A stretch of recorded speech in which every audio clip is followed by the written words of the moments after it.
Oops concept. Oops क्या है? Object oriented programming है।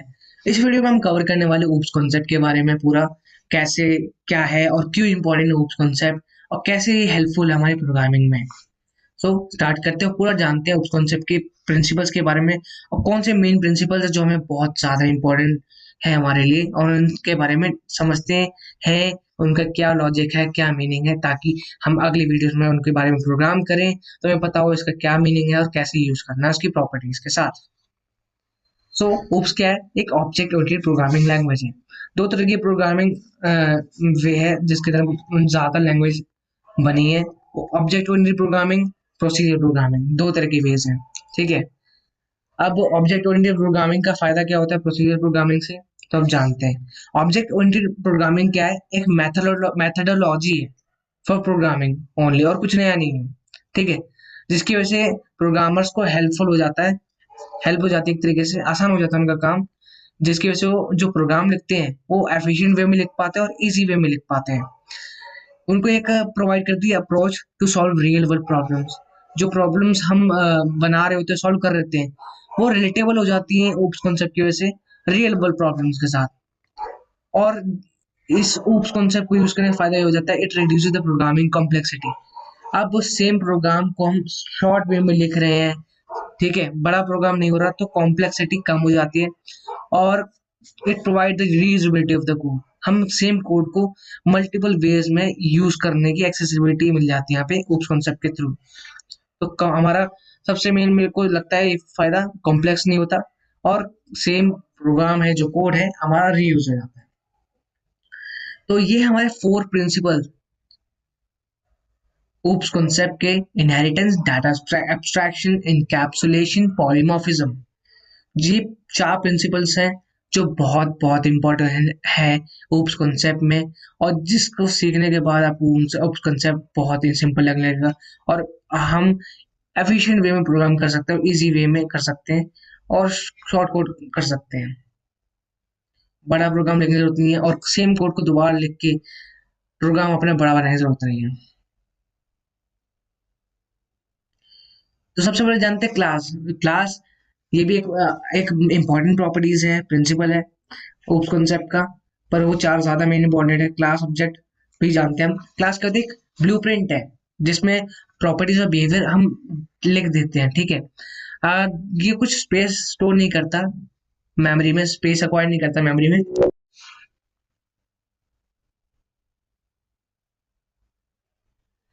कोई स्पेस अक्वायर नहीं करता। जब हम इसका ऑब्जेक्ट डिक्लेयर करते हैं तब वो एक स्पेस अक्वायर करता है। ये खाली ब्लूप्रिंट है। ऑब्जेक्ट जानते हैं क्या होता है?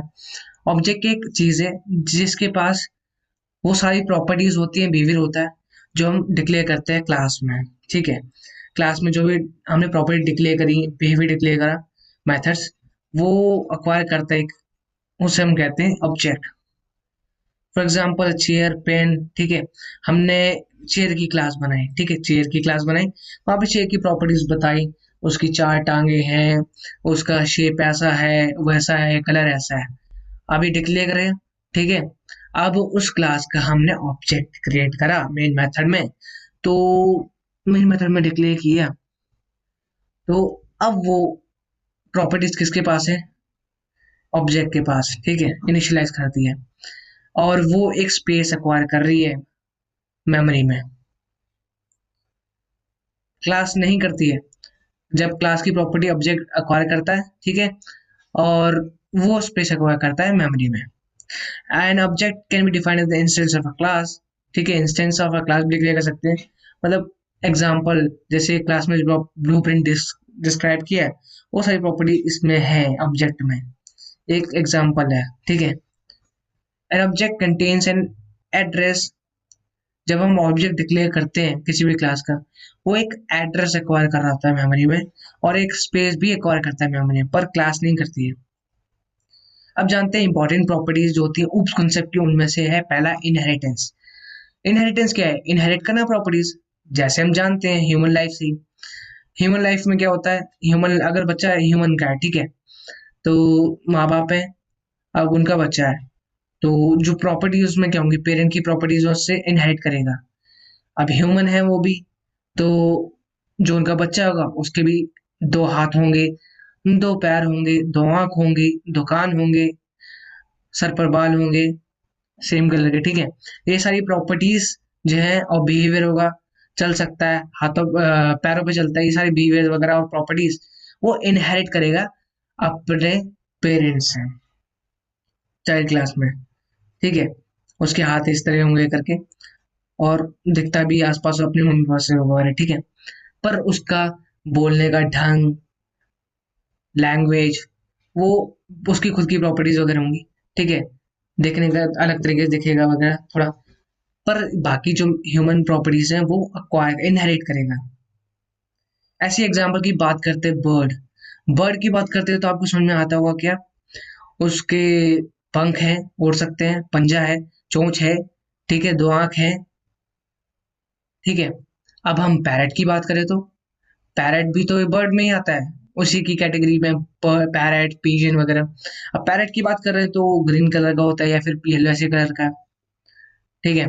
तो ये इसकी खुद की प्रॉपर्टी है, पर जो बर्ड कैटेगरी की प्रॉपर्टीज हैं, बिहेवियर है, वो यहाँ पे इनहेरिट कर रहा है। सो पेरेंट इसकी पेरेंट क्लास कौन सी? बर्ड। अब चाइल्ड क्लास कौन सी? पैरट। तो पेरेंट बर्ड क्लास है जो उसकी प्रॉपर्टीज पैरट ने इनहेरिट करी। ऐसी गाड़ी की बात करें, जब कार की बात करते हैं हम, कार उसकी प्रॉपर्टीज हैं, 4 व्हीलर है, ठीक है, या 2 व्हीलर है, और उसका शेप कैसा है, अंदर स्टीयरिंग है, ब्रेक्स है, एक्सीलेटर है, ये सब उसकी बेसिक प्रॉपर्टीज में आ गया, मतलब पेरेंट प्रॉपर्टीज में।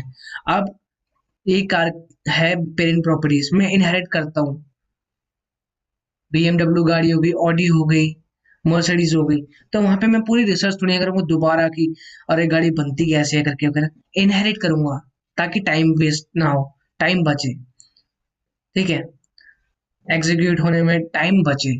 तो पेरेंट क्लास कार हो गई। अब BMW या फिर ऑडी, ये सब उसकी चाइल्ड क्लासेस हो गई, जहाँ पे और BMW का अलग है प्रॉपर्टीज वगैरह, पर ये सारी बेसिक प्रॉपर्टीज है, पेरेंट प्रॉपर्टीज इनहेरिट कर रही है कार क्लास की, BMW और ऑडी वगैरह में। अब डिक्लेयर कैसे करते हैं, यूज कैसे करते हैं, इनहेरिट कैसे करते हैं क्लास, पेरेंट क्लास से चाइल्ड क्लास में प्रॉपर्टीज या बिहेवियर। जैसे क्लास ए है जहाँ पे प्रॉपर्टी और बिहेवियर डिक्लेयर किया हुआ मैंने। अब दूसरी क्लास बी है, उसकी भी खुद की प्रॉपर्टी वगैरह डिक्लेयर, पर इसको इसकी प्रॉपर्टी मुझे एक्सटेंड करनी है, मतलब इनहेरिट करनी है। कैसे करूंगा मैं? क्लास बी एक्सटेंड्स ए लिखूंगा, एक्सटेंड्स कीवर्ड का इस्तेमाल करूंगा और इसकी प्रॉपर्टी इनहेरिट करूंगा और यूज करूंगा। तो इस तरह यूज करते हैं इनहेरिटेंस को प्रोग्राम में, इन जावा।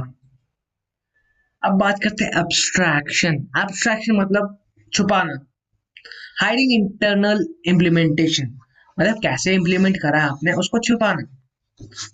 Just highlighting the setup services for your offering, मतलब एक सेटअप सर्विस ऑफर करना जो आप शो करना चाहते हो और कुछ नहीं बताना। जैसे गाड़ी में हम देखा होगा, ब्रेक, ब्रेक पे हम सिर्फ पैर रखते हैं और गाड़ी रुक जाती है। हमें तो ये पता है ना कि ये जानने वाले को ये पता है कि गाड़ी पे ब्रेक पे पैर रखेंगे तो गाड़ी रुक जाएगी, पर उसके पीछे का मैकेनिज्म तो हाइड है ना, कॉम्प्लेक्स नहीं दिख रहा ना, एक कॉम्प्लेक्स सिस्टम नहीं दिख रहा, बहुत सिंपल एक सिस्टम सेटअप सर्विस क्रिएट करके दे दी है हमें, पर पीछे बहुत कॉम्प्लेक्स है। तो अगर ऐसा कॉम्प्लेक्सिटी हमारे आगे रख दी जाए तो ब्रेक बंदा दबाएगा ही नहीं, उससे बढ़िया सोचेगा क्या करूँ क्या करूं, सोचता रह जाएगा। तो ऐसी कॉम्प्लेक्सिटी को दूर करने के लिए इंटरनल इम्प्लीमेंटेशन छुपा दी जाती है करके और एक सेटअप सर्विस प्रोवाइड कर दी है सिक्योरिटी रीजंस की वजह से। एक ऐसा सेटअप सर्विस क्रिएट कर देना और कह देना कि the service I am going to offer, these are the services I am going to offer, so I am going to tell that।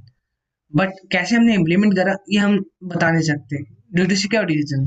ऐसे ही कुछ आपने एटीएम मशीन में देखा होगा, आप एटीएम नंबर डालते हो, पिन नंबर डालते हो और फिर अपने अकाउंट से पैसे विड्रॉ वगैरह कर लेते हो और डिपॉजिट कर लेते हो, ऐसे सेटअप सर्विस क्रिएट कर दें। पर बैक का क्या प्रोग्राम हुआ हुआ है, इम्प्लीमेंट कैसे हो रहा है, पर आपको कुछ नहीं पता, बस आपको सेटअप सर्विस पता है। सो कैसे होता है ये? एब्स्ट्रैक्शन के थ्रू। अब बात करते हैं पॉलीमॉर्फिज्म। पॉलीमॉर्फिज्म क्या है? पॉली मीन्स मैनी, मॉर्फ मतलब forms, many plus form. So polymorphism means many forms. Polymorphism is a Java concept by which we can perform a single action in different ways. मतलब single action हम different ways में perform कर सकते हैं। इसको एक example समझते हैं, बैंक से ही समझते हैं। चलो अब बात करते हैं बैंक की। बैंक की बात करें तो आप सोचते हो, अब बैंक के लिए आपके लिए प्रॉपर्टी रेट ऑफ इंटरेस्ट की बात करनी है, आपको एक बैंक का प्रोग्राम बनाना है, ठीक है। तो बैंक का प्रोग्राम बनाना है बड़ा सा, आप बैंक की बात कर रहे हो सिर्फ, ठीक है। तो रेट ऑफ इंटरेस्ट मेथड बनाना है जहाँ पे रेट ऑफ इंटरेस्ट कैलकुलेट होगा। अब प्रोग्राम में आप रेट ऑफ इंटरेस्ट की बात कर रहे हो तो एसबीआई अलग रेट ऑफ इंटरेस्ट देता है 7% करके, आईसीआई देता है 6%, एचडीएफसी देता है 8%, ऐसे करके सब अलग अलग दे रहे हैं। तो क्या आप रेट ऑफ इंटरेस्ट मेथड बार बार लिखोगे? नहीं, ठीक है। उसकी कैलकुलेशन वगैरह अलग अलग नहीं होगी, एक बार यूज लिख दिया, ठीक है। उस मेथड को हम बार बार यूज करना चाहते हैं, ठीक है। ये मेथड, सेम ही मेथड डिफरेंट फॉर्म में अलग अलग यूज हो रहा है। वो कैसे हो रहा है? पॉलीमॉर्फिज्म के थ्रू। रेट ऑफ इंटरेस्ट, ये बैंक है, बैंक का रेट ऑफ इंटरेस्ट है, सेम ही कैलकुलेशन करेगा, ठीक है। पर एसबीआई के लिए अलग वर्क करेगा ये मेथड, ऐसे आईसीआईसी के लिए अलग वर्क करेगा, आईएसडीएफसी के लिए अलग कैलकुलेट करेगा। सो मैनी फॉर्म्स में वर्क कर रहा है ये मेथड, ठीक है। सब समझ में आ गया होगा पॉलीमॉर्फिज्म क्या मतलब, एक ही मेथड वगैरह है, ठीक है। एक ही चीज है, वो मल्टीपल फॉर्म्स में वर्क कर रही है। और these are the two types of polymorphism in Java: compile time polymorphism and runtime polymorphism. In Java, we use method overloading and method overriding to achieve polymorphism. Polymorphism को achieve करने के लिए, use करने के लिए, उसका यूज करने के लिए हम ओवरलोडिंग करते हैं, method overloading and method overriding. अब बात करते हैं और ज्यादा इंपॉर्टेंट, इनकैप्सुलेशन। इनकैप्सुलेशन क्या होता है? Wrapping up of data in a single capsule. जैसे कि हम जानते हैं, कैप्सूल की बात करें, एक कैप्सूल आती है, उसमें different types of medicine mix होती हैं, ठीक है। ताकि अगर हर बॉडी पे इफेक्ट ना करे तो एक कॉमन कैप्सूल्स आती हैं, ठीक है। जैसे पेन किलर्स हैं, ठीक है, बहुत सारी होती है उसमें, मिक्स होती है जब बनाई जाती है, ताकि डिफरेंट पेन्स के लिए वर्क कर जाए इस तरह से। Wrapping of data in single capsule मतलब जिसमें वेरिएबल्स, डाटा, सब कुछ हम एक कैप्सूल के अंदर डाल देते हैं। और वो कैप्सूल क्या है? एक क्लास है जो हम प्राइवेट रखना चाहते हैं, ठीक है, जो कोई एक्सेस ना कर सके। एब्स्ट्रैक्टेड डाटा है जो, या फिर प्राइवेट डाटा जो कोई भी एक्सेस ना कर सके सिक्योरिटी रीजंस की वजह से। We can create a fully encapsulated class in Java by making all the data members of a class private. Now we can use set a get a method to set and get the data in it. मतलब यहाँ पे क्या हो रहा है कि जो हम डाटा चाहते हैं कोई भी एक्सेस ना कर सके, प्राइवेसी रीजंस की वजह से, ठीक है, हम सब कुछ इसमें एक कैप्सूल में डालते हैं, ठीक है, एक ही कैप्सूल में डाल देते हैं। बट उसका सेटअप सर्विसेज दे देते हैं कि आप उसके थ्रू वैल्यू चेंज कर सकते हो और एक्सेस कर सकते हो। वो किससे करते हैं? हम इनकैप्सुलेशन में करते हैं। We can create a fully encapsulated class in Java by making all data members of the class private, private बना के। इनकैप्सुलेशन है क्या? कुछ नहीं है, हाइडिंग प्लस अब्स्ट्रैक्शन। अब्स्ट्रैक्शन क्या मतलब? यहाँ पे कर देते हैं। और हाइडिंग का क्या मतलब होता है? हाइडिंग मतलब जो चाहते हो आप डिटेल नहीं शो हो बाकी क्लासेस को, ठीक है, आप चाहते हो आपकी क्लास तक ही सीमित रहे, बाहर कोई एक्सेस ना कर सके, तो डाटा हाइड कर देते हैं। और उसको एक्सेस करने के लिए गेटर सेटअप मेथड क्रिएट कर देते हैं। और एब्स्ट्रैक्शन भी यही होता है कि हाइड कर देना इम्प्लीमेंट कैसे हुआ है। अब ये दोनों काम एक ही जगह पे हो रहे हैं, कैप्सूल में हो रहे हैं, क्लास में हो रहे हैं, उसको हम इनकैप्सुलेशन कर देते हैं। और जो इनकैप्सुलेटेड क्लास में जो डाटा मेंबर्स हैं या वेरिएबल्स हैं, और उनको एक्सेस करने के लिए एक सेटअप सर्विस प्रोवाइड कर देते हैं मेन मेथड में। आप इसके थ्रू वैल्यू एक्सेस कर सकते हो या फिर सेट कर सकते हो, ठीक है। ऐसा सेटअप सर्विस प्रोवाइड कर देते हैं, तो उसको कहते हैं इनकैप्सुलेशन। और इसकी डेफिनेशन क्या है? If any component follows data hiding, and that dot abstraction that component is called encapsulation. आप इसको याद कर सकते हो कि इनकैप्सुलेशन क्या है, जो कि कंपोनेंट है फॉलो कर रहा है डाटा हाइडिंग के कॉन्सेप्ट को भी और एब्स्ट्रैक्शन के भी, और उस कंपोनेंट को हम कह देते हैं इनकैप्सुलेशन। तो बस इतना ही था इस वीडियो में।